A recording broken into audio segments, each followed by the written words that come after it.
দর্শক, আমি রয়েছি সুন্দরবনের শেলার চরে। এখন আমি কথা বলবো শরণখোলার ইউনুস আলী শিকদার, যিনি সুন্দরবনে ব্যবসা করছেন প্রায় 30 বছরের হতে চললো।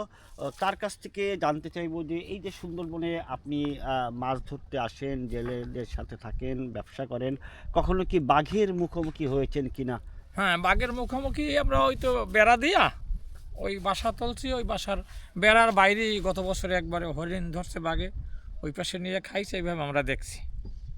এই, আহ, নিজে কি কখনো বাঘের নিজে বাঘের এমনি আমরা গেছি, চলে গেছে, আমরা নৌকায় বাঘ পায়ের দাঁড়িয়ে গেছে, এইভাবে দেখছি, কিন্তু সামনাসামনি পড়ে নাই। আচ্ছা, কোনো দুর্যোগের মুখোমুখি হয়েছিলেন? ভয়ানক দুর্যোগ, হ্যাঁ, দুর্যোগ জীবন যাবে যাবে হ্যাঁ, এরকম?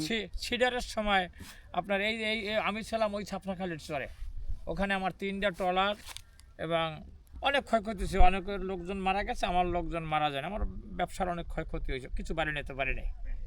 হ্যাঁ, এ তো মরেই যাইতাম, এই ধরনের ঘটনা ঘটছে, অনেক লোক মারা গেছে, আমার সাক্ষাতেই অনেক লোক মারা গেছে, আল্লাহের ভিতরে বাঁচাই রাখছে।